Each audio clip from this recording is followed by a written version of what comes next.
and then this makes it turn how we want it to. You have to work together. If you're not working together, you won't get things right.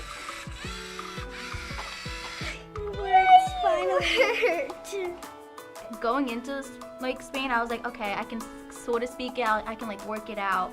But actually meeting my senora and talking to her, she asked me easy questions as far as what do I like to eat, and it just came to me. It just words kept popping to my head into a sentence. I was like, oh wow, I can actually speak a language. Being part of the show is a little bit different. It all takes place after school, so they stick around after school for at least 2 hours. It's a huge responsibility for them to learn their lines, to learn all their dialogue, the music, the choreography. You can't do something like this overnight. Pictures speak 1,000 words. I work with Ms. Faisal, and we comprise a curriculum and a unit dealing with how art is a form of communication and how comic books can promote literacy. And then we've implemented that curriculum into our classrooms. Hi everyone, welcome to another episode of Classroom Close-Up New Jersey. I'm your host, Marie Bliston. During the next half hour, I'll be sharing a few examples of exciting and innovative programs that are happening in public schools all around the state. Innovation and invention have come to be expected in New Jersey. Remember, Edison and Einstein worked here. The first drive-in theater, the batting cage, ice cream cones, vacuum cleaners, yes, all from New Jersey. Well, if you're wondering what's next, rest assured that a new generation of technological advances is already in the works. You'll see what I mean as we take a trip to Whitehall Elementary. I think we should go on this side. No. Robotics, a great way to learn about science, math, and technology. So today is our third week of Tech Club. So by now, we've built our basic robot, and you've begun... But this after-school robotics club is unique. While most students are usually in middle or high school when they delve into this technology, Straight a little bit, and then turn. these kids are only fourth graders. How far is a rotation? One rotation? 7. 7 inches, right? I get them started with the basic where things are located and how to use the computer. They use the computer to actually build the robots. The axle is a part that helps it connect. But after that, I try and really step back because I want them to problem solve together. I want them to be able to experiment and try different things, not just listening to me tell them what to do. Click on one of these things here, and then this makes it turn how we want it to. You have to work together. If you're not working together, you won't get things right. You have to have these facing down, both sides, It has to be on this line. and they have to have... The club uses the EV3 Lego robot kits. The students build and then program the robots to carry out various missions and challenges on a space-themed board. It's kind of like a task, and it's difficult to program it in a special way. You can control its speed, how you want it to turn, and so it teaches me more here about computers and how to use them better. That arm doesn't seem to be working still. Christine volunteers as the club's advisor. She wants these students to become familiar with engineering and technology, especially the girls. I started thinking that if they had a little exposure to engineering and programming at an earlier age where I could create a successful environment, then they would be more inclined to try it when they were older and then go into jobs that were traditionally male roles. Christine also started a GoFundMe page to purchase the robotics kits. She raised $2,000 in donations from family and friends. So you want to do 1.5? One of those friends also came to visit to help out with the club.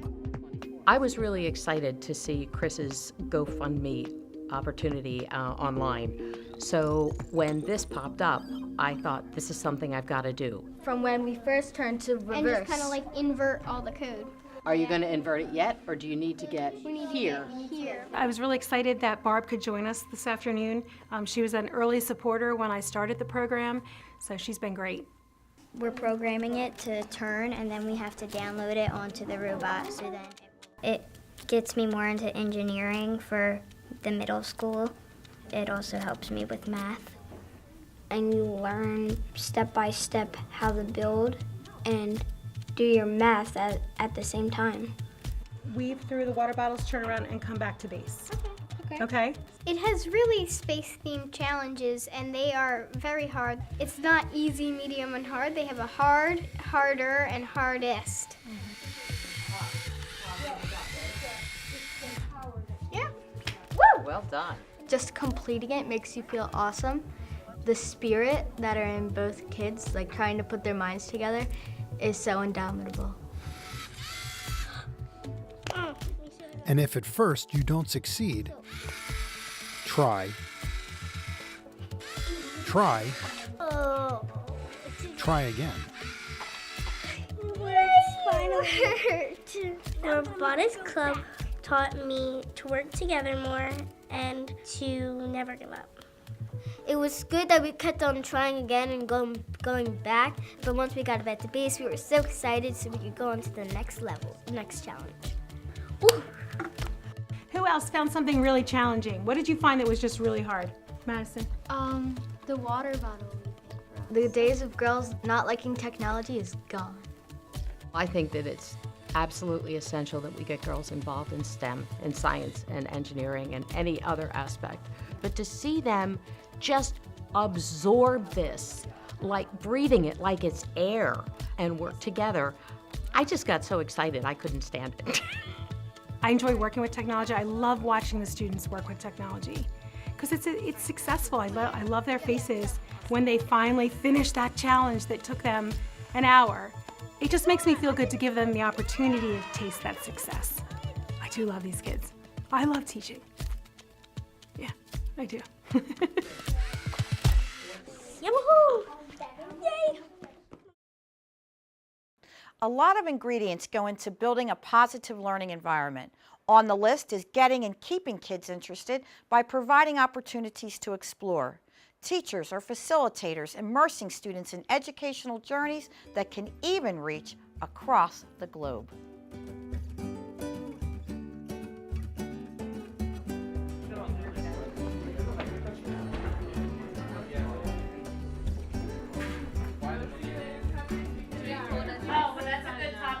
¿Alguien más puede decirme otra cosa interesante que te pasó en España? In the beginning of the trip, we were given a map of Granada, and eventually, after one point, I knew I wouldn't need it because if I got lost, I had the Spanish-speaking abilities to ask someone for help. Ok, entonces mis amigos, la gente me conoce que yo soy un poco más callado, más tímido. Lo que yo sé es de que cuando yo estuve en la excursión, me volví un poco más social con la gente a mi alrededor. Estuve conociendo más gente que típicamente no estuviera conociendo aquí. My name is Candice Bland. I am a high school Spanish teacher here at Hightstown High School. During my graduate degree at University of Delaware, I won the fellowship to go to the University of Granada as a professor for a year. I really just remained friends with all of my colleagues in the University of Granada. And about 6 years into my teaching career, they started sending me emails like, Candice, why don't you bring some students over? And finally, in the year 2010, I decided to take them up on their offer. We leave on an overnight flight. We arrive in Malaga, Spain, which is in the south of Spain. Pure Castilian Spanish is spoken in the south of Spain. So it's really true immersion. The kids are like, you have to be forced to speak Spanish. That's why I picked this area. We are picked up by a university bus and we are brought directly to the Picasso Museum because Malaga is the birthplace of Pablo Picasso. And then we go right over to the beach and have lunch on the beach. I tell the kids, pack a bathing suit in your carry-on because we're going to the playa. I think it's really neat and gives the kids perspective when you see a body of water from a different part of the world. When we get to Granada, we pull up, to the plaza. All the families are standing there waiting. So they get off the bus, they have the pictures of the kids. They're like, oh, you're mine, you're mine, you're mine. And they go home, they get showered, they have their first dinner with their family. And then the next morning, it's time to go to coursework. Entonces, en español, ¿quién quiere decirme la vida con la familia? Sí, la cosa que me gusta más es la sobremesa. Y la sobremesa se trata de una conversación que se tiene después de la cena normalmente. Y se come la cena a las 10 de la noche. Y hasta la medianoche, están discutiendo cosas de todo, de la vida personal, de la política, de la vida contemporánea. Es muy interesante. Alexa, what did you want to talk about with your experience with your family? Yeah, I was really nervous about my family and going to Spain, and they were really nice to me. They always made sure that I was safe and comfortable in the house.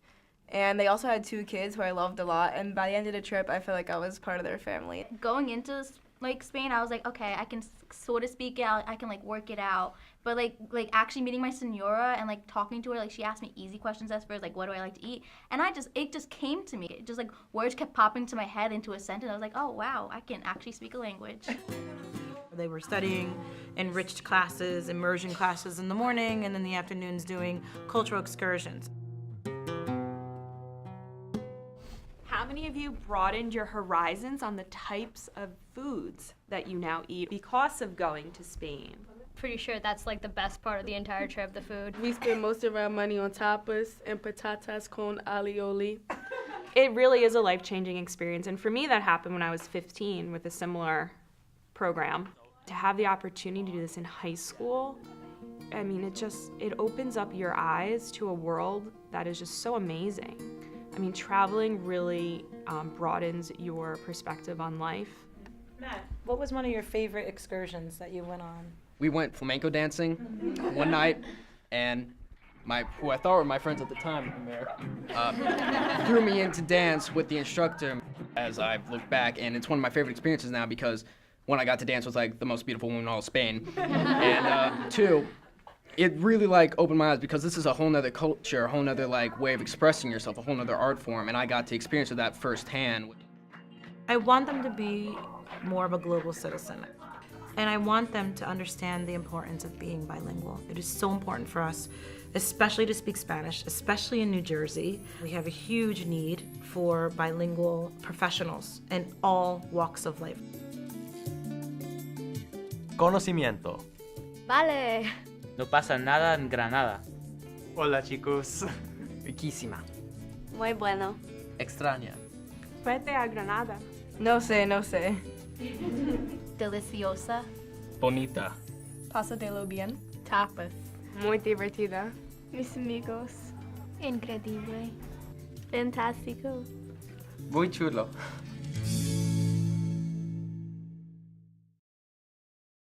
When we come back, students take the stage. Don't go away.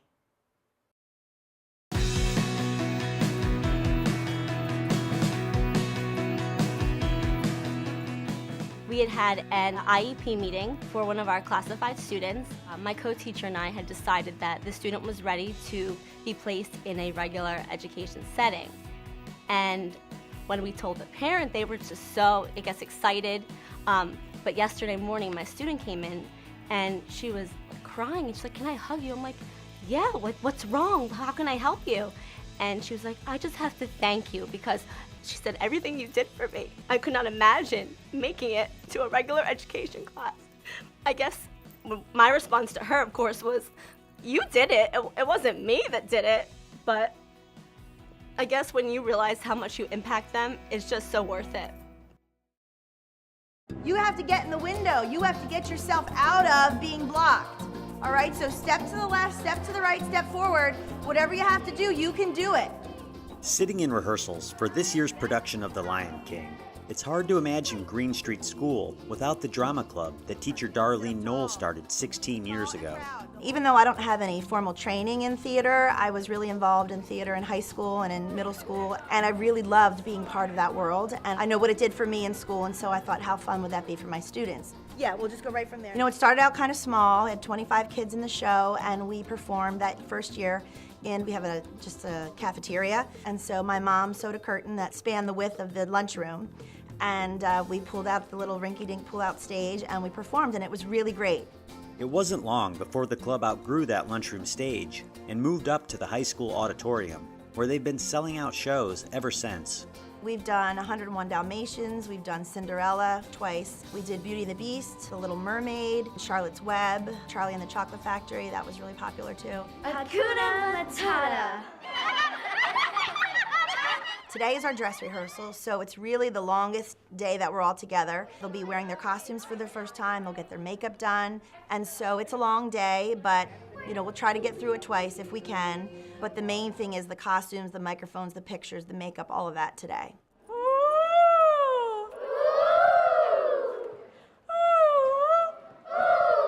We were doing our warm-ups. All musicians warm up before they perform. We do our stretching, we practice our breathing properly so that we have the right support for our sound, and then we do some vocal exercises to get our voices ready, sort of like a runner would stretch out before a race. We're getting ready for our rehearsal.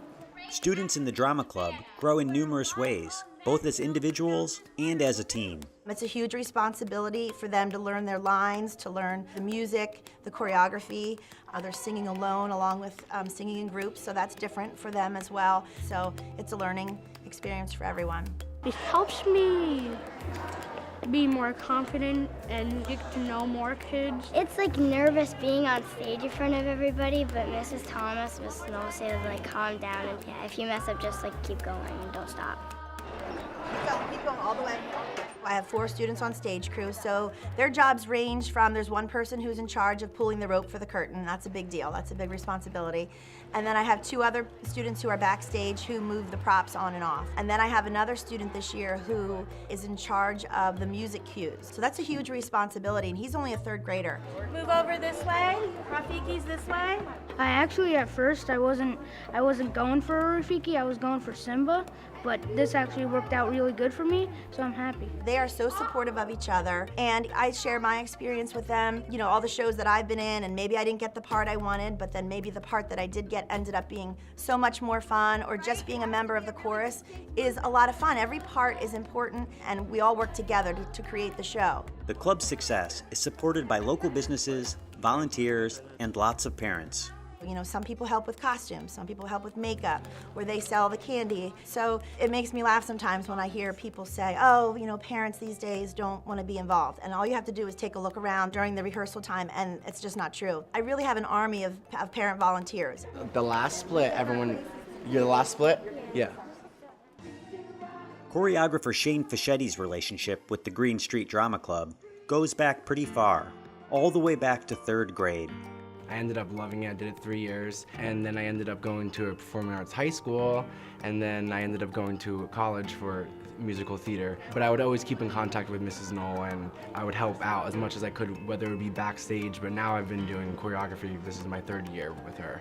But yeah, her drive and her passion for the arts and just in teaching in general really, really helped me to pursue what I really wanted to do.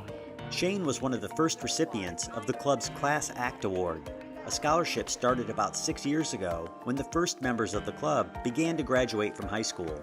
It's given to a senior graduating from Phillipsburg High School who was part of the drama club. And basically they just have to write an essay explaining what the drama club means to them in their life. They don't have to be a theater major, they don't have to do anything in performing at all, but just let us know how it's touched their life. And so we've been able to give away almost $3,000 over the last 6 years in scholarships, which is amazing. Noel's passion for the club and its impact on students is as strong as ever. It's just one of the greatest experiences of the school year. I'm something I'm most proud of in my career, being able to do this. And when I first started it, people would say, oh, well, you're young, that's why you're doing it. And I said, well, I'm young, but I really enjoy it, that's why I'm doing it. And I'm still doing it. So my message to people is, there are people who do, and there are people who say you can't do. And I'm a person who tries to do.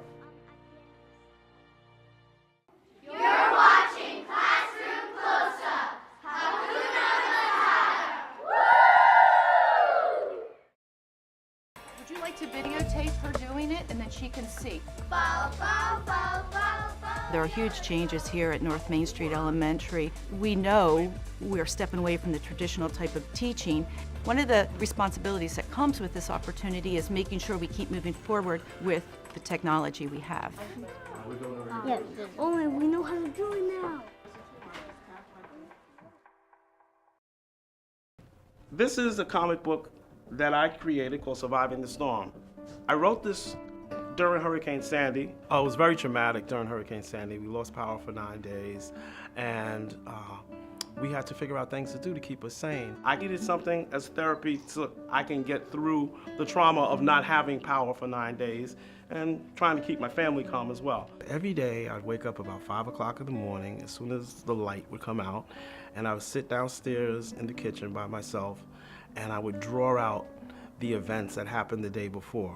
We went downstairs to turn off the alarm and put as much food as we could in the freezer.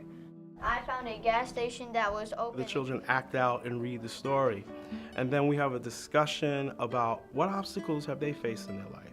How did they overcome those obstacles? In second grade, I had trouble reading, and so I overcame it by, my mom made me read 20 minutes a day, and Miss Jameson, a school teacher that helps people, she helped me read, and now I'm in the honors. And from that discussion, it leads into them writing a story with Ms. Faisal about their life and their obstacle.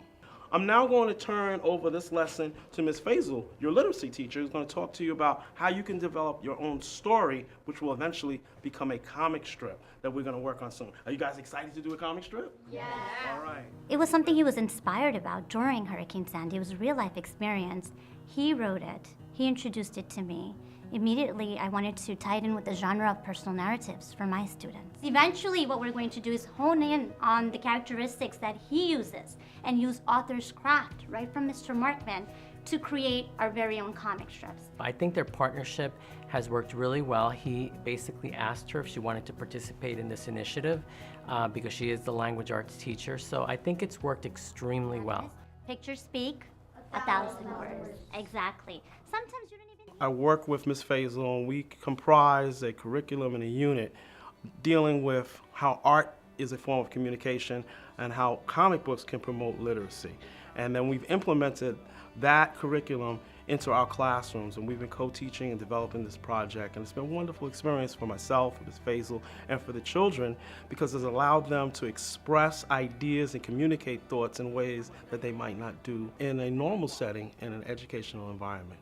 Think about as many ideas as you can, and from those ideas we're going to zoom in on one that's very important to you, that has affected you in a way that you would like to disclose your story and share it with the rest of the world to empower them. My comic strip is about me being bullied in first grade. And it was just nerve-wracking because I couldn't tell anybody, because I believe that my comic, unlike any other, would inspire somebody to be bold and stand up for themselves. After I told my story, it actually made me feel better because I know it will set an example for another boy or girl out there. She felt that it's important to educate other children about not being quiet, not feeling intimidated. There is help out there. You need to go seek or ask for help. And if you can't, then find it within yourself to finally speak up. The second part was like me being sad that I had to leave my friends and family behind. Sometimes kids need a voice, and a comic book can be a voice. I'd say an obstacle I faced was having a friend, like a sister to me, having leukemia cancer. And we're starting to realize we can reach children in different ways. There was one very emotional story that made me cry, actually, and it was about the student who shared the experience with his parents constantly fighting and how he dealt with the internal conflict, and he didn't want to go home. And then just revealing the other panel, I didn't really get it until I saw the next panel, which was just, just words coming out of the parents' mouths, and then just disaster around the scene. So just that part really touched me. It hurt me, and part of me wanted to cry right there, but part of me told me to stay strong for this child. As a little boy, I was very sick. I had asthma and bronchitis. I didn't really talk that much. My mother was an artist, so she brought me art supplies, crayons and paint, and she exposed me to a world that opened me up. There are many children and people who are lost. They might have a handicap, they might have They might be depressed. They might not be a literary person. Their intelligence isn't something that always shines in the classroom. So I think the lesson here is that we all have value. We all have intelligence. How do educators tap into that and bring it out? My mother brought it out in me through the arts. She took me out of my shell. She got me to realize that I did matter, I did have a voice. And that's what we're trying to do with these children. Let them understand that their voice is important, that they have abilities that may run dormant, but we're trying to help you tap into them and bring them out. I want them to be the future of the comic world, to be the future of the literacy world, to innovate and create and propel this world and make it better. And I'm gonna make sure they're doing their best to keep creating and being innovators for as long as I have them in my grasp. Then we'll see what happens, but the future looks good today. Surviving the storm is a wonderful example of how educators are exposing young people to important skills, sharing and learning from the world outside the classroom. It's a reminder that we are all connected in this circle of life. Well, it's been a pleasure connecting with you today. We're here anytime at classroomcloseup.org, where you can watch past episodes and search our video library. Next time, we'll highlight a spring flower thing and more innovative stories from our great public schools. Until then, for Classroom Close-Up New Jersey, I'm Marie Bliston. See you soon. Se tiene después de la cena normalmente y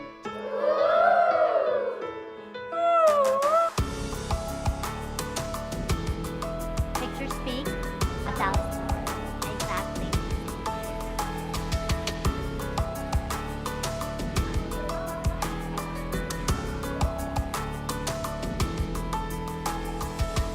We're gonna put something on the shirts, maybe patterns, designs.